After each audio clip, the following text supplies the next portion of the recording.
Olá, pessoal. Bem-vindos em mais uma reunião.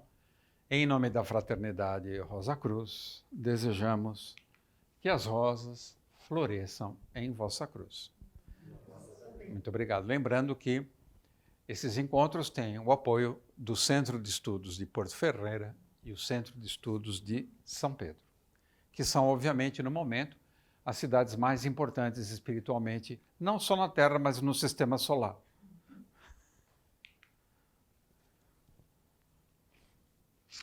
Tanto é que as nossas reuniões sempre contam com a presença de um anjo. Então, estamos na nossa aula número 11. O título desse novo ciclo, Conhecer e Saber, vamos ingressar na terceira parte. A terceira parte trata dos signos do elemento ar. Gêmeos, Libra, Aquário. Porque o elemento ar está intimamente ligado ao exercício do intelecto.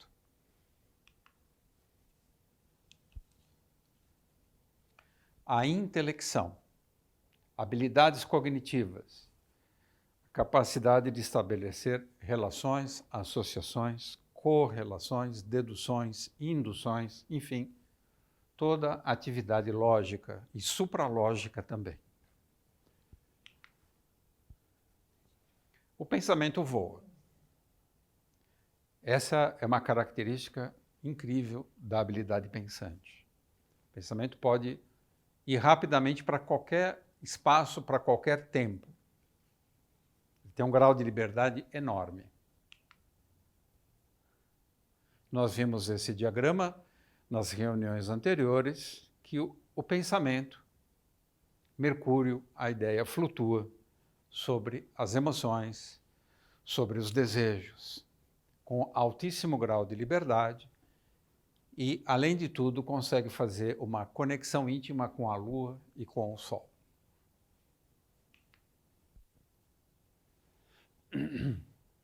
Gêmeos. O signo de Gêmeos tem a ver com a semeadura, jogar a semente, disseminar. Então ele tem uma tarefa de encontrar solo apropriado, senão ele desperdiça sementes. Essa é a maior tarefa do signo de Gêmeos.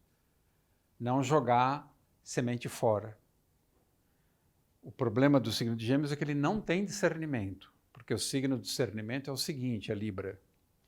Então, a encarnação do signo de uma pessoa muito geminiana, ela tende a ser um desperdício, porque ele pode passar muito tempo da vida dando pérola aos porcos. Então, é importante ler a parábola da semeadura. Eu estou semeando onde? Na rocha, no deserto, na areia.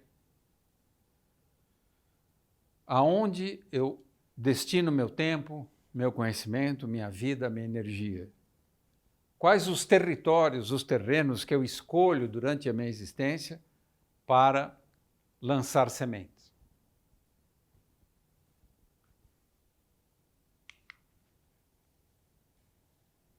O signo de Libra, aí sim, entra a questão do discernimento. Separar o joio do trigo, saber dar a César o que é de César e a Deus o que é de Deus. Isso não é fácil. Normalmente a gente faz a maior confusão.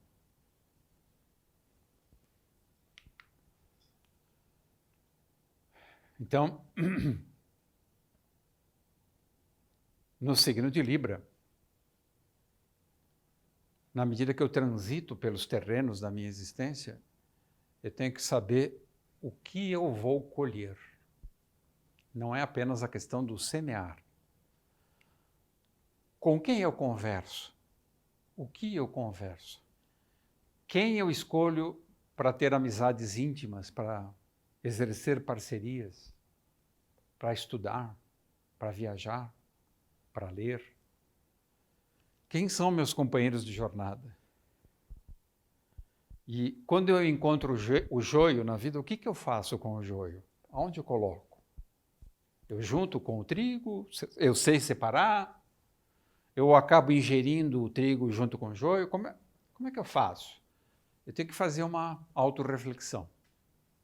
Senão posso me intoxicar. E eu garanto para vocês, Não existe coisa que intoxica mais a alma do que o ser humano. Tem pessoas que são tão tóxicas, que após você encontrá-las, você demora às vezes mais de um mês para se limpar.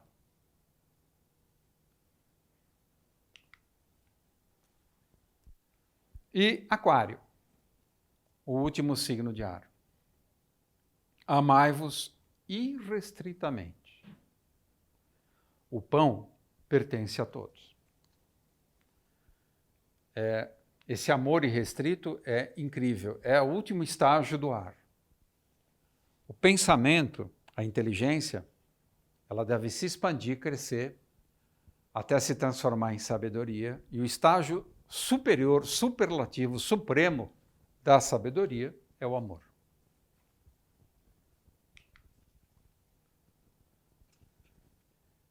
Viu, Gabi? Que é o signo de Aquário. Então, a representação da Santa Ceia ou Última Ceia é maravilhoso nesse sentido, porque nesse ambiente, até aquele que trairá o mestre está convidado, está sendo tratado como todos os demais. Não há discriminação, nem para o traidor.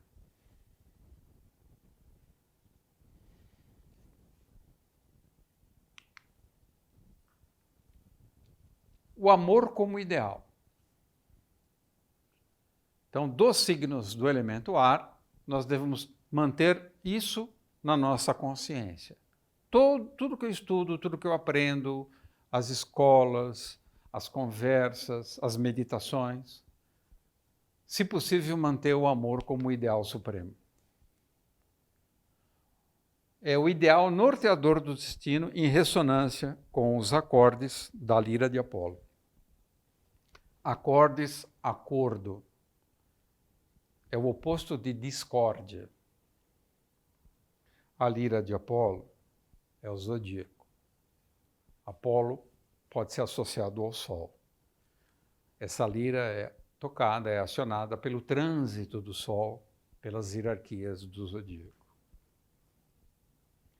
Quando o amor é o ideal norteador, eu vou aprendendo a assimilar o melhor de cada hierarquia zodiacal. O que cada uma delas tem de melhor para oferecer para a minha evolução.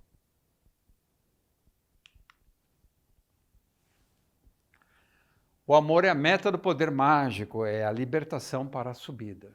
Aquele diagrama que começa com Sol, Lua, vai subindo, Mercúrio, Vênus, Marte, Júpiter e Saturno.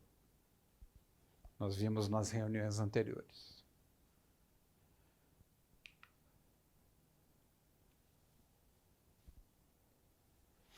O amor é a suprema atividade do pensamento. Temos que gravar isso.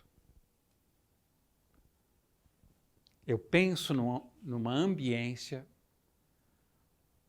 numa frequência, que o meu pensar está inundado por esse oceano de amor. Toda a divisão, toda a separatividade, todo o egoísmo, toda a mesquinhez desaparece.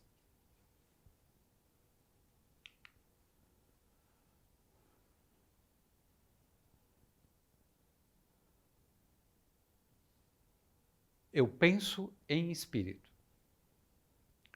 Quando, como na Escola Rosa Cruz, que é uma escola cristã, depois de alguns anos frequentando, participando, fazendo rituais, você começa a entender que o pensamento é o próprio espírito.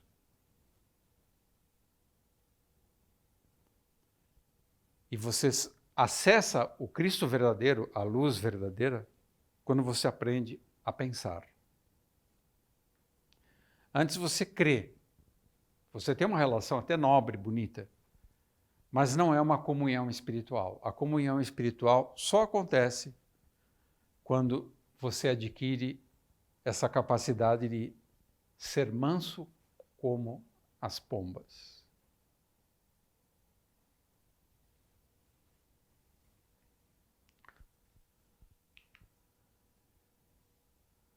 A prática do amor grava na alma o sentimento de imortalidade. Então, quando o meu pensar leva-se até o reino do amor,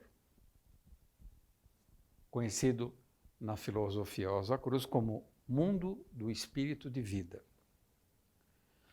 também chamado de lar do Cristo, ou lar do Espírito de Cristo, você entende que o corpo é uma roupa, tão descartável quanto uma camisa, uma calça. Você usa um tempo, ela envelhece, se torna impraticável para os seus objetivos, e você se liberta desse revestimento de carne e prossegue sua evolução. Isso fica muito claro. Quando você entende que você é imortal, praticamente todos os medos desaparecem. O que já é uma maravilha, né? Porque o medo mantém a alma refém de muitos males. Fale um pouquinho sobre o medo, Anjo Bom. Como é que funciona? Você que também tem a lua em Capricórnio no ascendente. Que porcaria é essa do medo? Explica pra gente.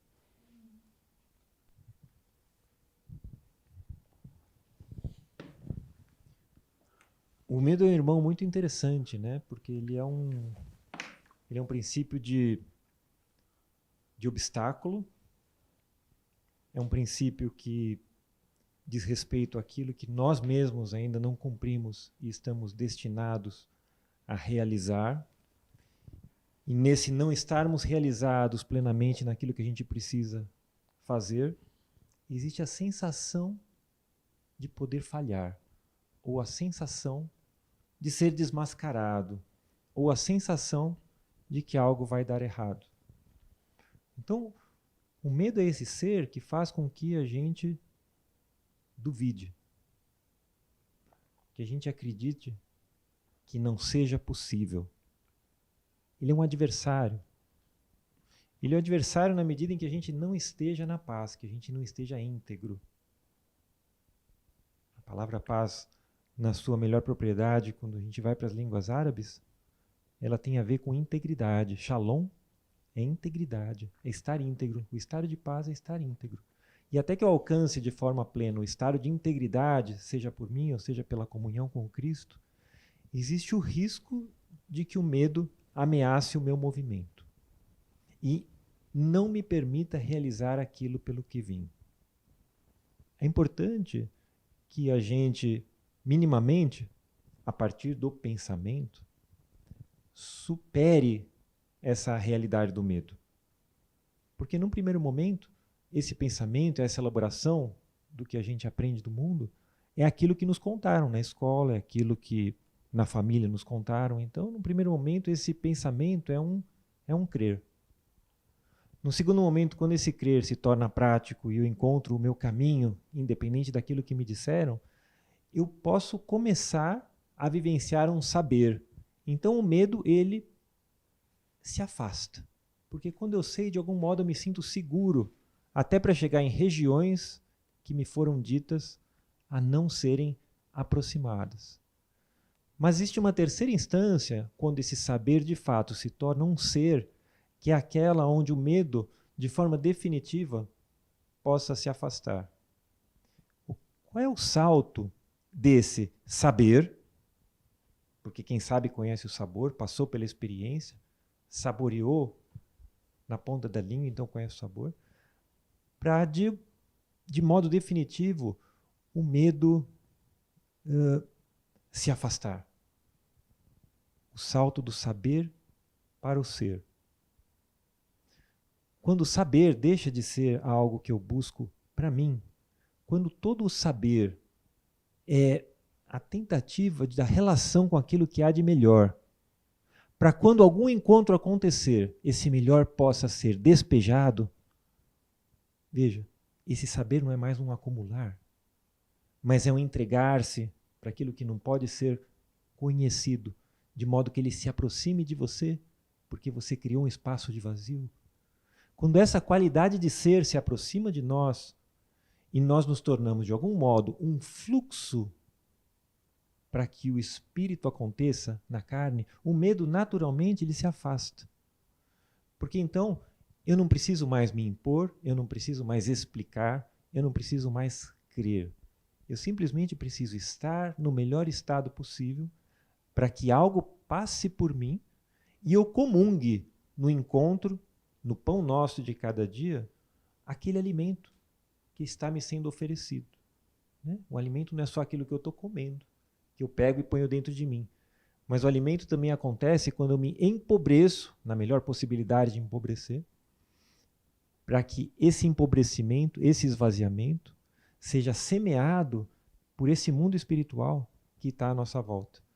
E quando essa atitude de não pertencimento, de um interesse genuíno de que aquilo que você é seja colocado em serviço do outro, o medo naturalmente tende a se afastar. Né? Você falou que eu tenho a lua em Capricórnio. A lua em Capricórnio é uma lua controladora, uma lua metódica, uma lua pragmática. Esse pragmatismo, esse método, esse órgão lua em Capricórnio, ele faz com que a gente se fie demais na necessidade do conhecimento, da especialização e de um rigor em tudo aquilo que a ciência nos oferece enquanto material.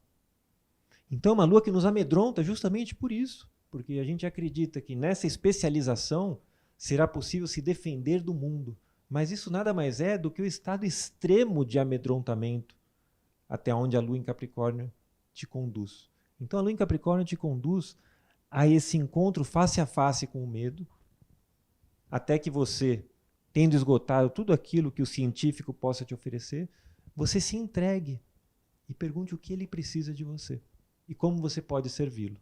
Veja, são encontros e formas de saber que não são exercitadas naturalmente dentro de uma escola, dentro de uma filosofia. Porque como que é esse saber por entrega? Né? Como que é esse saber do amor? Porque para o comum das pessoas, por mais que a gente queira bem o comum das pessoas, amar é gostar muito. Como semear para o comum das pessoas, que a gente quer muito bem, né? Que o amor é uma forma de saber. Como dar esse salto que você deu e que quando você oferece, a pessoa só escuta, não chega. Olha que coisa mais arriscada. Esse estado onde o ridículo, né, pode te acompanhar ao invés do abençoado. É uma semeadura. Né? É uma semeadura. A gente torce para que o chão esteja preparado para que algo aconteça. De preferência, não aquilo que nós desejamos que aconteça. De preferência, para que algo aconteça. Porque essa despretensão também tem a ver com o resultado. Toda pretensão tem também a semeadura em si de alguma influência no resultado da obra, por mais estranho que pareça. Né? Então veja como é comprometedor isso. Mas o medo é um assunto importante. E quem quiser, eventualmente, um olhar mais pragmático do que seja o medo, talvez a Erva do Diabo, de Castanheda, onde ele fala dos 4 inimigos do homem de poder, ele vai desenvolver nessa literatura o medo como esse primeiro inimigo que o homem se encontra, que o homem de conhecimento se encontra, e que ele deve tratar para que o conhecimento dele transcenda a horizontal em direção a algo que seja mais essencial. Fica a dica. João, não vai embora. Não vou. Eu sei que você tem trabalhos para fazer no mundos superiores, mas Deus te liberou hoje. Obrigado. Eu acabei de ligar para ele e falou que você pode ficar mais um pouquinho. Me diz uma coisa, aquele filme A Vila, lembra do filme A Vila? Lembro. Tem uma pessoa que é cega e tem uma pessoa que é louca. E de alguma forma são esses dois que transcendem o medo que foi instaurado na vila. Você recomendaria esse filme? Um filme muito interessante, porque as pessoas tendem a acreditar que o pensamento ele careça de uma lógica organizada e racional. Mas um pensamento de fato genuinamente puro e liberto, ele precisaria se sentir de modo muito confortável dentro de uma realidade caótica. Porque uma realidade caótica não é uma realidade bagunçada, é uma realidade plenipotente de possibilidades. Então, situações extremas, como a cegueira e a loucura, são exercícios cinematográficos interessantes para organizar o pensamento. Ué, dica do anjo, hein? Marmanjo, né? Você tem que explicar para o pessoal, você me chama de anjo, mas você tem que explicar que é a abreviatura de marmanjo, né? Senão o pessoal vai achar que eu sou um anjo de verdade. Não, na verdade, esse apelido tem a ver com a sua infância. Você, desde pequenininho, olhava para o céu e queria pegar o céu. Isso. Você ficou desse tamanho. Ah, então tá explicado.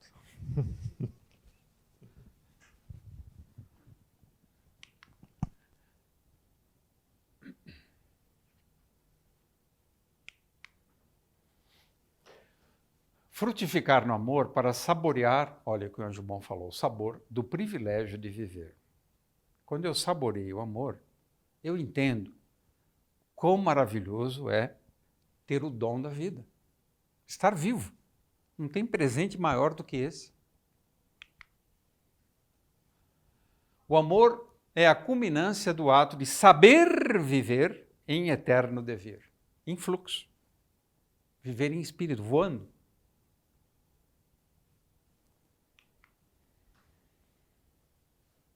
O amor é a ponte na qual encontramos o outro, que sou eu mesmo. A gente está cansado de falar isso. O outro sou eu mesmo com uma roupa diferente. Então, olha esse diagrama de novo. Observem que a horizontal, esse limite horizontal do inferior com o superior, Vênus na parte inferior guarda o limite e Marte na superior é a alavanca para a subida. Aqui existe um signo de terra, Touro, governado por Vênus, e aqui um signo de ar, Libra, governado por Vênus. Esses signos, a forma, o corpo, a matéria e o outro, são a base para a subida. Eu preciso encontrar o outro que sou eu mesmo. Então, esse é um trabalho maravilhoso e só é possível fazer isso através do amor. E o signo de Libra é um signo de ar, mostrando que existe uma relação íntima entre o amor e o pensamento, entre o amor e o discernimento.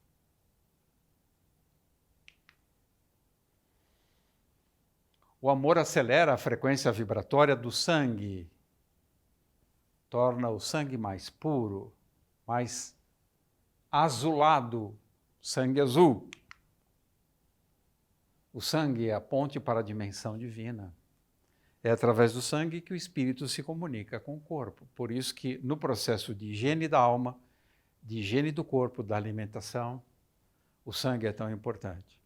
Por isso que nós, na escola Rosa Cruz, eliminamos a carne, o álcool e as drogas, porque danificam a qualidade do sangue. A criação é um processo conduzido pela imperativa necessidade de amar. Tudo que existe tem o amor como objetivo último. Do amor flui uma corrente de espiritualidade em movimento perpétuo, incessante, de Deus até nós e de nós de volta para Deus. É um circuito interminável.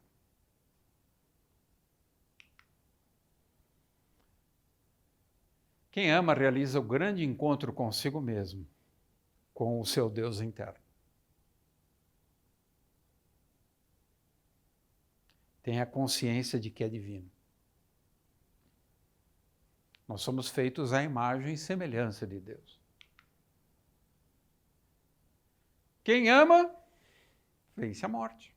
Eros e Thanatos. Não é vencer no sentido de briga, de derrota, de violência, não. A morte é fluxo, é passagem, é mais uma porta, dentre tantas outras. Muito bem, gente.